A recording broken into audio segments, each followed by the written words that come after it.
aire que respiras o los electrodomésticos que utilizas? Prepara tus materiales que hoy lo descubriremos. Para este encuentro necesitarás una libreta de apuntes, lápiz y lapicero, lápices de colores y una tabla periódica.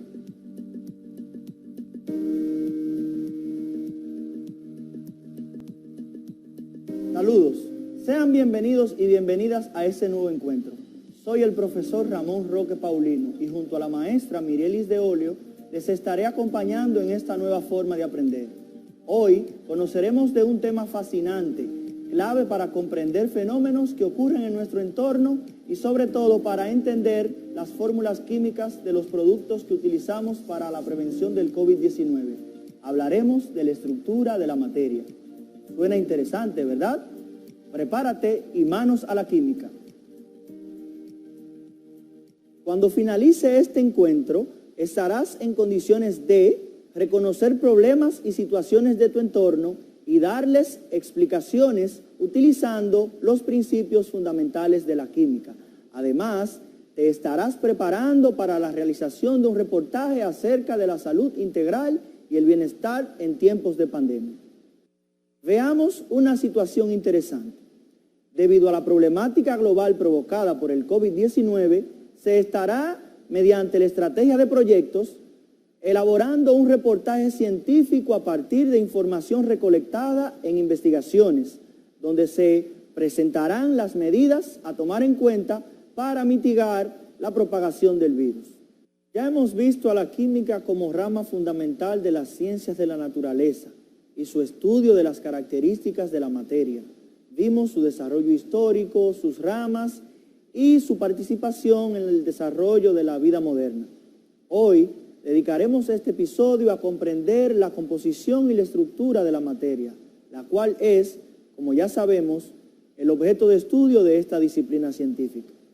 Fenómenos sencillos como la evaporación del agua, la oxidación de un metal, la maduración de un fruto, la desinfección de una superficie y hasta reacciones perjudiciales para el hombre, como la lluvia ácida, la bomba atómica y la acidificación de los mares, entre otras, tienen un origen y una explicación química. La materia, la cosa de la que está compuesto el universo, junto con la energía, tiene dos características: posee masa y ocupa un espacio. Partiendo de esas dos características, casi todo, escuchen bien, casi todo lo que podemos percibir a simple vista es materia. La materia tiene propiedades. La masa, el volumen y la temperatura son las más notorias. Las propiedades de la materia son medibles. Para medir la masa utilizamos la balanza, para medir el volumen utilizamos la probeta, para medir la temperatura utilizamos un instrumento muy común en nuestros días, el termómetro. A la materia también la podemos encontrar en diferentes estados de agregación: el estado sólido, líquido, gaseoso y otros con los que no estamos muy familiarizados, como el plasma. En cada uno de los estados, las partículas que lo constituyen se comportan de manera distinta. En los sólidos, como por ejemplo una roca, tus huesos y la silla donde te sientas, las partículas están más juntas, tienen forma definida y preservan el volumen cuando la temperatura no varía. En los líquidos, como el agua, el alcohol y la gasolina, las partículas siguen estando cercanas entre sí, pero pueden moverse con cierta libertad. Esto hace que tomen la forma del recipiente donde están contenidos. Aún así, su volumen se mantiene invariante, a menos que hayan cambios en la temperatura. En los gases, como el oxígeno que encontramos en el aire y el dióxido de carbono que exhalamos, las partículas están muy separadas y se mueven aleatoriamente. La forma y el volumen de los gases depende del recipiente donde se encuentren confinados. La materia no la podemos destruir, pero sí transformarla. Este es el principio de conservación de la materia enunciado por el padre de la química, Antoine Lavoisier, en el año 1785.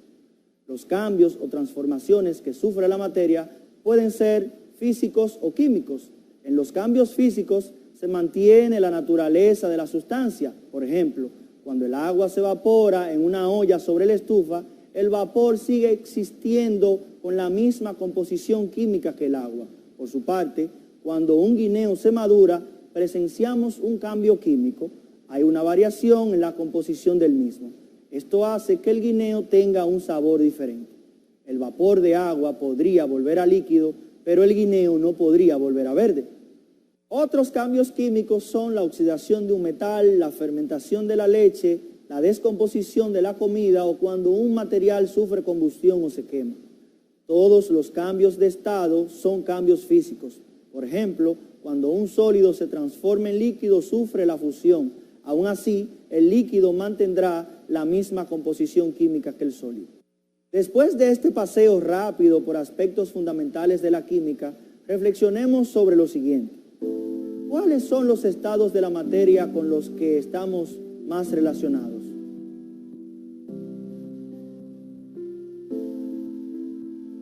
¿Con qué instrumento medimos la masa, el volumen y la temperatura de un determinado material?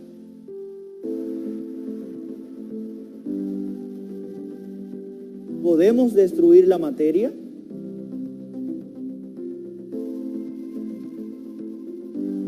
¿Cuáles tipos de cambios puede sufrir la materia? Pues fácil, ¿verdad? Ya que sabemos sobre la materia, sus propiedades y los cambios que ésta puede sufrir, se hace necesario hablar de su composición. Si de repente comienzas a dividir una galleta en trozos cada vez más y más pequeños, llegarías a un punto en el que solo será una pequeñísima migaja de la galleta. Pero, ¿qué tal si pudieras seguir dividiéndola? Llegaríamos a los átomos. Los átomos son extremadamente pequeños. La materia que conocemos es una combinación de los diferentes elementos químicos que existen y que podemos verificar en la tabla periódica. El átomo es la unidad más básica de la materia con propiedades de un elemento químico. Aunque la descripción mecánico-cuántica de los átomos suele ser compleja por estar basada en un modelo matemático-estadístico, se puede concebir a esta partícula como una pequeñísima esfera con dos regiones, el núcleo y la corteza. El núcleo sería una región diminuta en el centro de la esfera.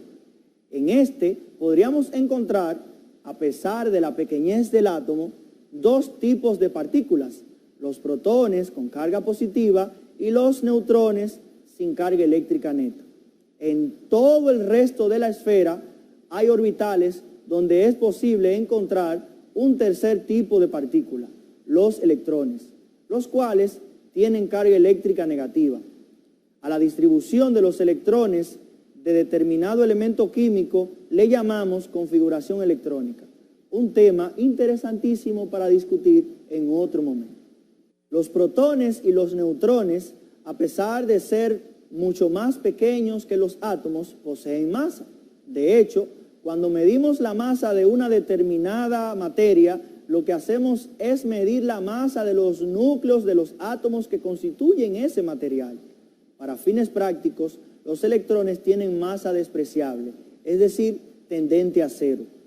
La masa atómica es la suma de la masa de los protones y de los neutrones de un átomo.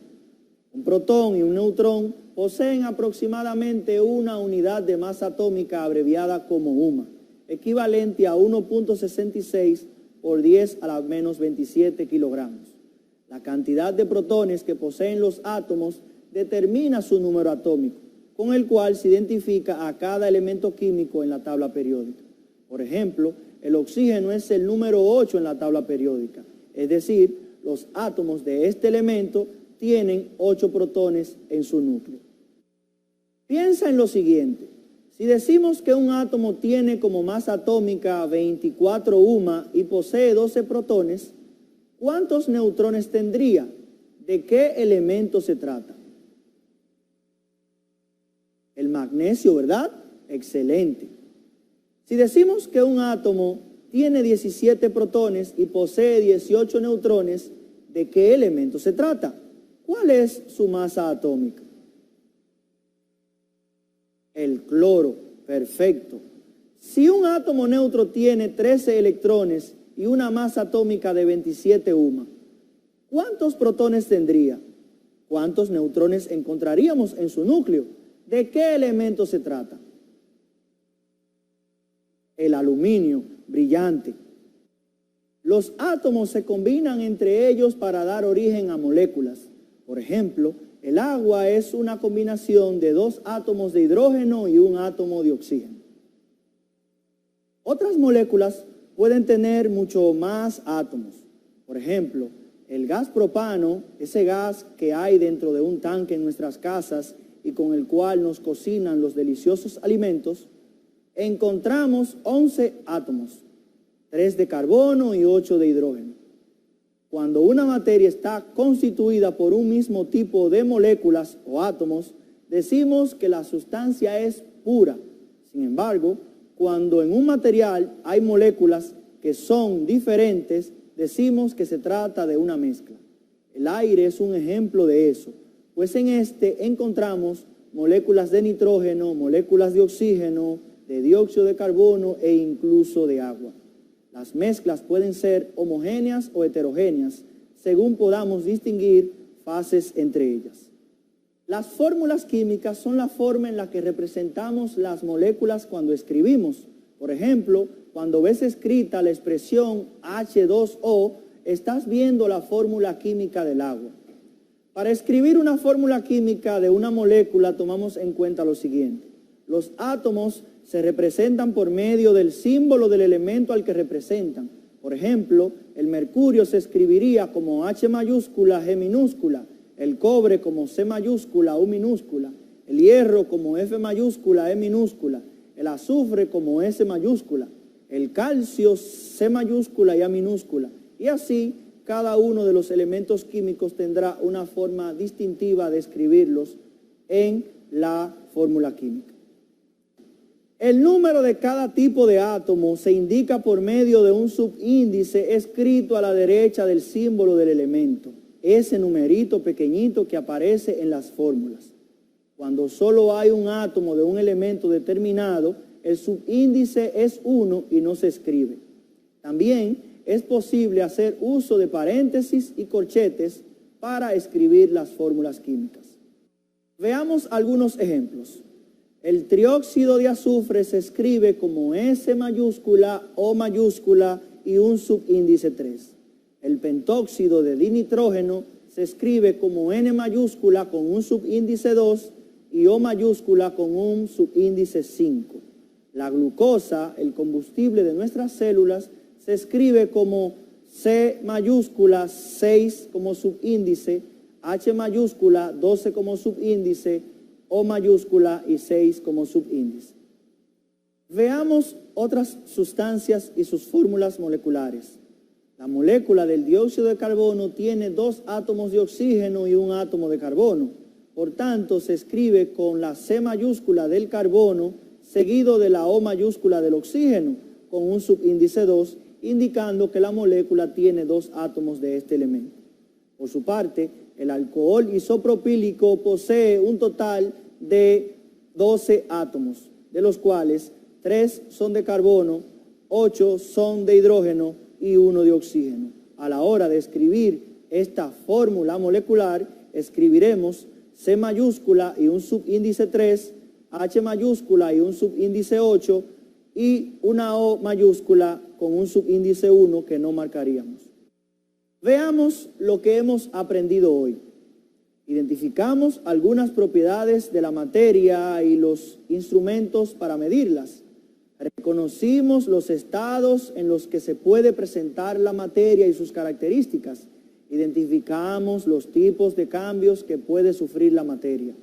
Vimos que la materia está constituida por partículas extremadamente pequeñas llamadas átomos. Aprendimos que los átomos tienen un núcleo con protones y neutrones, los cuales determinan la masa atómica del átomo, y que en la corteza se encuentran los electrones. Aprendimos también que los átomos cuando se enlazan forman moléculas y que podemos escribir mediante fórmulas químicas para representar las mismas. Es momento de aplicar lo aprendido. Junto a tu profesor o profesora de química, haz lo que se te pide a continuación. investiga la fórmula molecular de las siguientes sustancias: el peróxido de hidrógeno o agua oxigenada. Vas a investigar la fórmula molecular de la glicerina, del agua destilada, del amoníaco y finalmente del alcohol etílico. Hagamos un apartado interesante.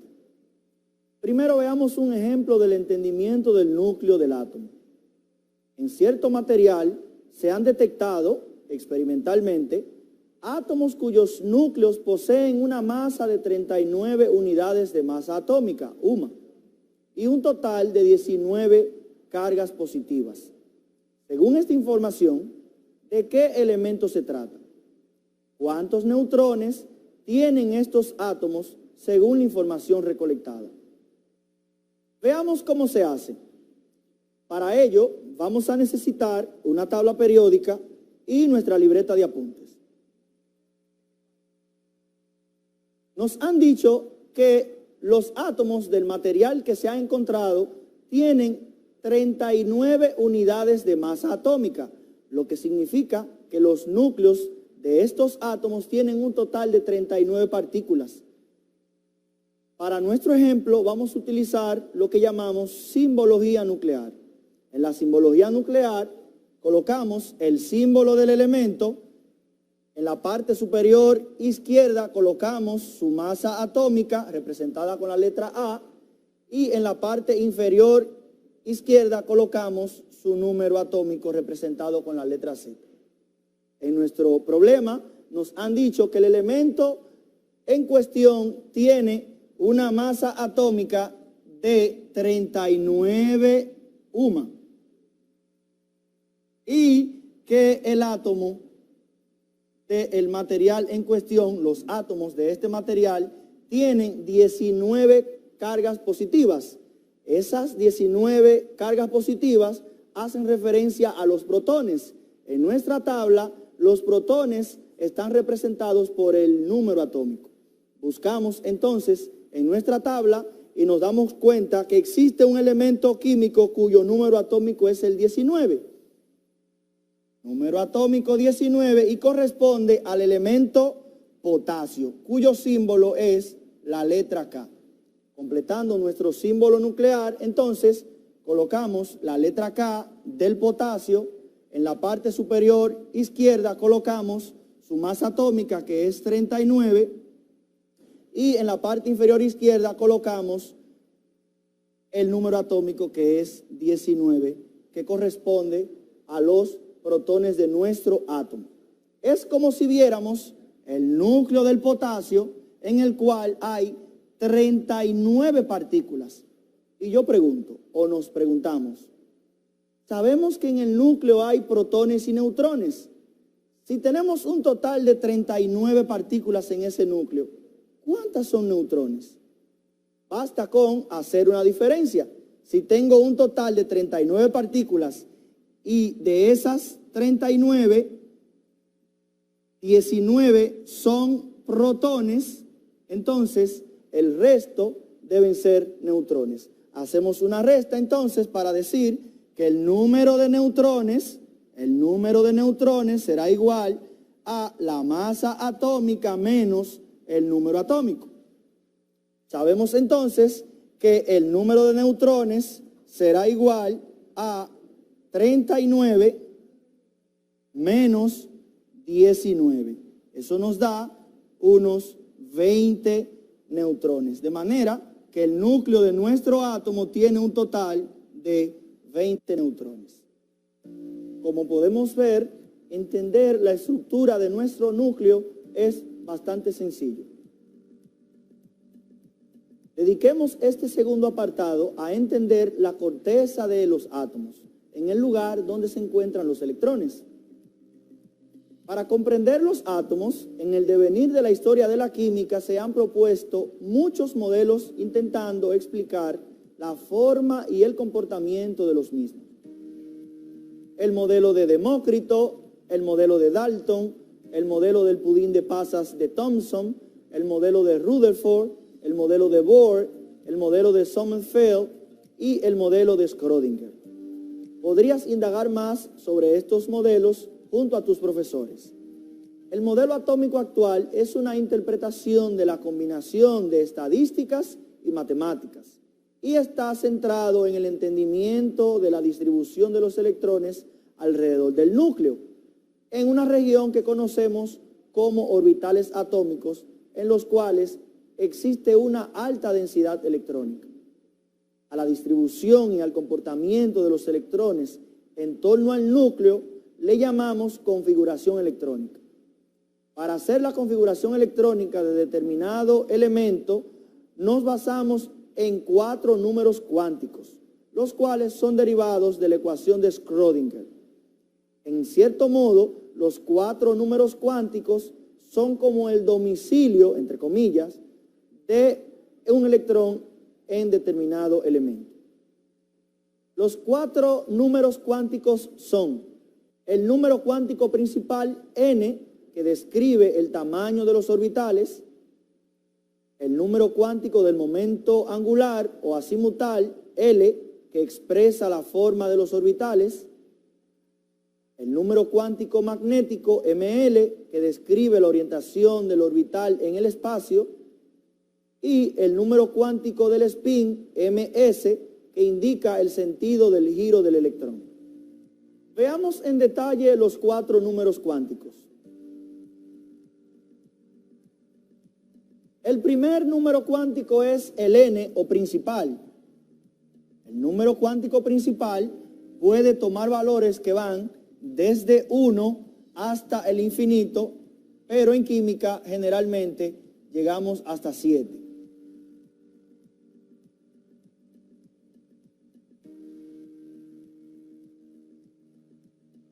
La cantidad de electrones que caben en ese nivel la determinamos con esta formulita 2n cuadrado. De manera tal que si tenemos el nivel 1, n1, entonces en ese nivel caben un total de 2 por 1 al cuadrado, 2 electrones. En el segundo nivel, en n2, entonces tenemos 2 por 2 al cuadrado, un total de 8 electrones. En el tercer nivel, en n igual 3, entonces tenemos 2 por 3 al cuadrado, 18 electrones. En el cuarto nivel sería entonces 2 por 4 al cuadrado, un total de 32 electrones. De manera que con esta formulita podríamos determinar la cantidad de electrones por niveles. El segundo número cuántico, el número cuántico azimutal o del momentum angular, lo determinamos a partir del número cuántico principal. Si el número cuántico principal es 1, los valores del número cuántico azimutal van desde 0 hasta n-1. En este caso, cuando n sea 1, L será 0 únicamente. Cuando el valor de n sea 2, el valor del número cuántico secundario será desde 0 hasta n-1, tendremos entonces los valores de 0 y 1. Cuando el número cuántico principal sea 3, los valores posibles de L serán el 0, el 1 y el 2. Y cuando los valores del número cuántico principal sean 4, entonces tendremos 4 posibles valores para el número cuántico azimutal: 0, 1, 2 y 3. Es importante señalar que los valores de L determinan el tipo de orbital, de manera que cuando L sea 0, tendremos orbitales tipo S. Cuando L sea 1, tendremos orbitales tipo P. Cuando L sea 2, tendremos orbitales tipo D. Y cuando L sea 3, tendremos orbitales tipo F. Estos son los detalles del número cuántico azimutal. Veamos un tercer número cuántico, el número cuántico magnético, que determina la orientación de los orbitales en el espacio. Los valores del número cuántico magnético dependen del número cuántico azimutal.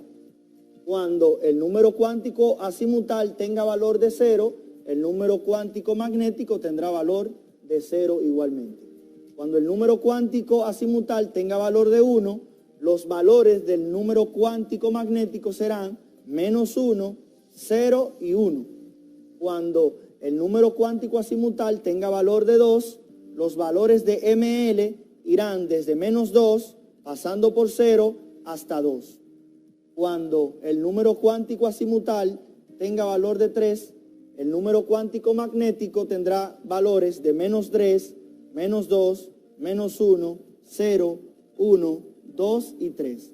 Por regla general decimos entonces que los valores del número cuántico magnético van desde -L pasando por 0 hasta más L. Por regla general también podemos decir que la cantidad de valores que tiene ML se determina con esta formulita que ponemos aquí. De manera que para L igual 2 tendríamos entonces 2 por 2 más 1 igual a 2 por 2, 4 más 1, 5. En este valor de L tenemos 5 posibles orientaciones. Esta es la información que podríamos compartir relacionada con el número cuántico ML o número cuántico magnético. Para entender mejor el comportamiento de los electrones en torno al núcleo del átomo, utilizamos un cuarto número cuántico, el número cuántico del spin. El número cuántico del spin hace referencia al comportamiento del giro del electrón en el orbital donde se encuentra, de manera que éste puede tomar dos valores tomando como referencia el giro de las agujas de un reloj. Cuando el electrón tiene un giro horario, decimos que el número cuántico del spin tiene un valor de +1/2. Cuando el electrón tiene un giro contrario a las manecillas del reloj, decimos entonces que este electrón tiene un spin de -1/2. Con estos 4 números cuánticos completamos la descripción de los electrones en torno al átomo. Antes de proceder a hacer la configuración electrónica, hay que considerar los siguientes criterios. Primero, el principio de exclusión de Pauli, que dice que no puede haber dos electrones en el mismo átomo con los mismos 4 números cuánticos. Segundo, cada orbital puede alojar un máximo de 2 electrones, los cuales deben tener diferentes números cuánticos de spin electrónico. Tercero, la regla de Hund, que dice que la configuración electrónica más estable en un subnivel es aquella que tiene el mayor número de spines paralelos. Cuarto, en los átomos polielectrónicos, los subniveles se llenan en el orden de energía de los orbitales. Para ello, utilizamos el diagrama de Moller basado en el método del serrucho o la regla de Madelung. Quinto, podemos utilizar una tabla periódica y el principio de construcción o principio de Aufbau para hacer la configuración electrónica de determinado elemento químico. Pongamos en práctica estos planteamientos teóricos. Hagamos algunas configuraciones electrónicas de elementos seleccionados. Empecemos con el carbono. Para hacerlo, nos auxiliaremos del diagrama de Moller y del diagrama orbital. Veamos. El diagrama de Moller contiene la distribución de los niveles y subniveles en función de la energía que tiene cada uno. El diagrama orbital es una simbología que utilizamos para hacer la configuración electrónica de los elementos.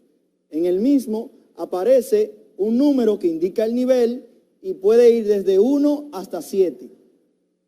También encontramos una letra que nos indica el subnivel y puede ser S, P, D o F.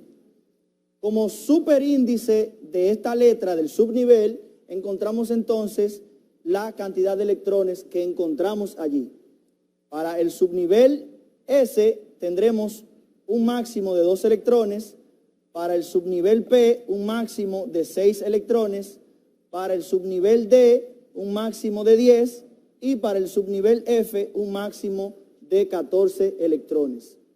Como nos están pidiendo la configuración electrónica del átomo de carbono, entonces acudimos a nuestra tabla y en ella vemos que este elemento químico tiene como número atómico 6. En condiciones de neutralidad, el átomo de carbono entonces tendrá 6 electrones. Como vemos aquí, utilizando el diagrama de Moller a modo de serrucho, entonces comenzamos a hacer la distribución por nivel, subnivel u orbital.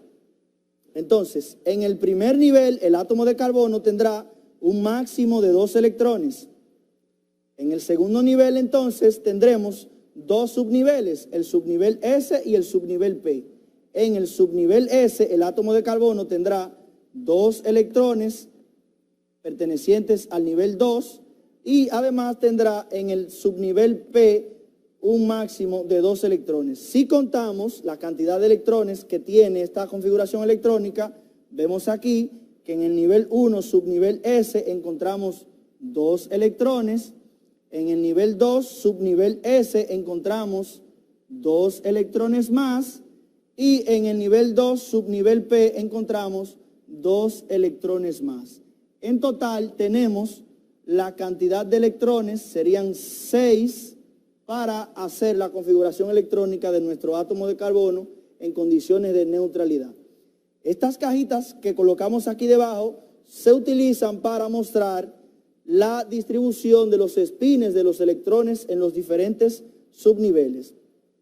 Sabemos entonces que el subnivel S tiene orbitales que están en torno al núcleo con su forma característica y aquí solamente caben 2 electrones. El subnivel P entonces tiene 3 tipos de orbitales orientados en diferentes formas en torno al núcleo. Como hemos citado, la regla de Hund nos dice la configuración electrónica más estable, según la regla de Hund, es aquella que contiene la mayor cantidad de espines paralelos. De manera que aquí contenemos en nuestro diagrama orbital 2 espines de más 1 medio. Hagamos ahora la configuración electrónica del fósforo. Para hacer la configuración electrónica de determinado elemento nos auxiliamos de la tabla periódica. El fósforo es el número atómico 15 en la tabla. En estado neutro el fósforo tendrá un total de 15 electrones. Para ello también nos auxiliamos del diagrama de Moller. Colocando los elementos de este diagrama nos damos cuenta que primero colocamos el nivel 1, subnivel S y la cantidad de electrones que en este caben, que serían 2. Aprovechamos para colocar los electrones en función de los espines. Siguiendo el diagrama, sigue el nivel 2, subnivel S, nivel 2, subnivel S, y hemos dicho que en este subnivel caben solamente 2 electrones. Aprovechamos y colocamos los electrones en función de los espines. Siguiendo el diagrama, sigue el nivel 2, subnivel P, nivel 2, subnivel P, y en este caben como máximo 6 electrones. Colocamos de igual manera los espines, siguiendo la regla de Hund, primero de forma paralela y luego completamos si es necesario. Como son 6, hemos colocado 3, completamos con el spin contrario. Siguiendo el diagrama de Moller, entonces nos sigue aquí el nivel 3, subnivel S, nivel 3, subnivel S, en este caben como máximo 2 electrones, colocamos los electrones en función de los espines y finalmente pasamos a el nivel 3, subnivel P. Nivel 3, subnivel P, en este sabemos que caben 6 electrones, pero para completar nuestra configuración electrónica solamente nos faltan 3 electrones. ¿Por qué? Si sumamos 2 electrones que se encuentran en el nivel 1, subnivel S, 2 electrones que se encuentran en el nivel 2, subnivel S, 6 electrones que se encuentran en el nivel 2, subnivel P, 2 electrones que se encuentran en el nivel 3, subnivel S, y para completar, 3 electrones que se encuentran en el nivel 3, subnivel P. Si sumamos 2, 2, 6, 2 y 3, nos da un total de 15 electrones que se corresponden con la cantidad de electrones que tiene el átomo de fósforo en estado neutro. Seguimos la regla de Hund, que dice que debemos colocar los espines de los electrones de forma paralela y, si es necesario, completamos con su correspondiente electrón del spin contrario. Como hemos completado la cantidad de electrones de este subnivel, entonces ahí hemos terminado la configuración electrónica del átomo de fósforo. Como pueden ver, la configuración electrónica de los átomos es uno de los temas más fascinantes y más intrigantes dentro de la química. Te toca, junto a tu profesor o profesora de química, determinar los 4 números cuánticos de determinados elementos, así también como hacer la configuración electrónica de otros. Por último, te invito a que junto a tu profesor o profesora de química trabajes en las actividades del cuadernillo y junto a tus demás profesores en la elaboración del reportaje. En un próximo encuentro continuaremos aprendiendo y descubriendo el fascinante mundo de la química. Hasta luego.